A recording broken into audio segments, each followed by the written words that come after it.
Hi folks, hope you're doing staying safe. Before we get into it, I just want to say I'm going to link a video to one of PRINS VAN ORANJE's videos down below. Don't worry about the first half of it, watch the second half. That player in the Incomparable made an actual conscious decision to support his team, and you'll know it when you see it when he doesn't shoot the aircraft carrier. That's the smartest play I've ever seen in the game. His one move saved the entire game. I can't find the replay anywhere, so I'm going to link it back to him. Let's talk about the Tier 10, PRINS VAN ORANJE. I'm hoping I'm saying it correct.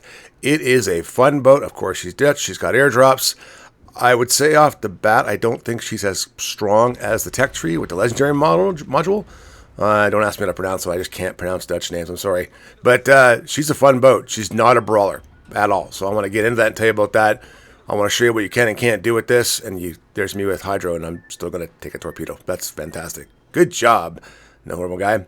So, again, our department, fantastic. 40 millimeter on the icebreaker. That's pretty good. You can bounce a lot. 25 on the side. You can actually tank quite a bit if you're slightly angled. That's quite nice. Citadel's a little bit high, but you do have these casemates on the top, including turtleback armor on the left and right. However, they're not that thick at 200 millimeters.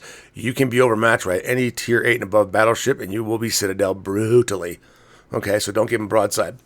54.5, not bad for Tier 10 cruiser. 25% torpedo protection. It's pretty good. 234 millimeter, 12 barrels and 3 turrets. It's fantastic. 16-second reload. That's a bit long. With modules, I've got up to 21 kilometers, and she's got a 38 millimeter penetration, which is actually quite good, but it's the fire chances, 20.5%. With all the modules I put on this boat, you are constantly setting fires. It doesn't care what the boat is, you're letting it on fire. Secondaries aren't so bad. It's like having a little Atlanta with a 7.5 kilometer or 7.3 kilometer range, low fire chance, and cannot penetrate the side of a gearing. All right, so drop attacks for air attacks. They're 160-second reload time. You get 2 of them. They're split. They're not that great compared to the Tier 10 tech tree, in my opinion. 15-kilometer range, 46 millimeter deck penetration, but over 40% fire chance. So you're going to start fires all the time. This is the one thing I don't like. This has got to be 25 or 30 seconds wargaming. I mean, I'm a sub player. It's just not fair. 35.2 speed, 10.1 rudder shift with the module I took in because she does turn quite slow. Detectability is 10.8. That's excellent for cruiser Tier 10. Firing penalty and smoke is 8.8 kilometer. It's a bit high, but it's okay. Detectability air is 7.9. So good detectability when you have all the modules. I like it a lot. Equipment, you guys know me. I take being on a modification always too. I always do. I took the Hydro upgrade because I wanted to see. I like more Hydro, see more torpedoes. You'd think I'd actually turn it on based on the replay I just showed you, but hey, I didn't. You might want to take engine room protection because you're gonna get damaged a lot. I did take main battery modification and grease the gears to turn the turrets because, quite frankly, the turrets are slow. This is where I took the rudder shift so I can get better rudder shift and turning so I can angle quicker. It has saved me, more so against bots in operations because I can turn quick enough and get a quick shot and turn back. And of course, took concealment, and I take the gunfire control system modification too, so I get the extra 16%. That is my flags.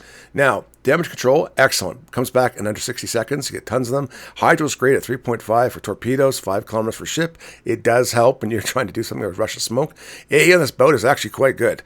When you put defensive AA on there, it makes a difference, flat out. And of course, she has a heel, and the heel is actually quite good. And it comes back quite fast. I like it so far. Let's go to the captain.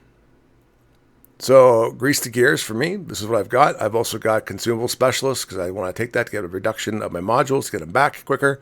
I do take gun feeder because she's 16 seconds and I want to switch between AP and HE as quick as possible. I do take incoming fire alert so I can angle away and slow down and whatnot because you're going to get cherry picked from people.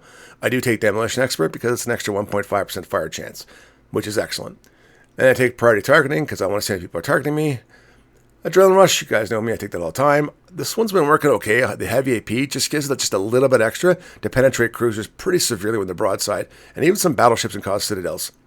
I do take superintendent because I want more consumables, a charge of everything, and I take concealment. Now, RPF is a great tool. I should put it on, but I'm not sure. What would I get rid of the fire stand? I'm not sure. RPF for this one because I'm not hanging out close to the front. She ain't no brawler, so you're hanging out back a little bit and trying to hide behind islands. Like my Christmas tree, so nice. So what I think of her, okay, like flat out in co-op, she is awesome. Like it's great. You dominate. My games were typically over 120, 130 damage. I do play a little bit of brawling, but I do kite away a lot in the games. Operations, now operation bots are something like 20, 25% better than co-op.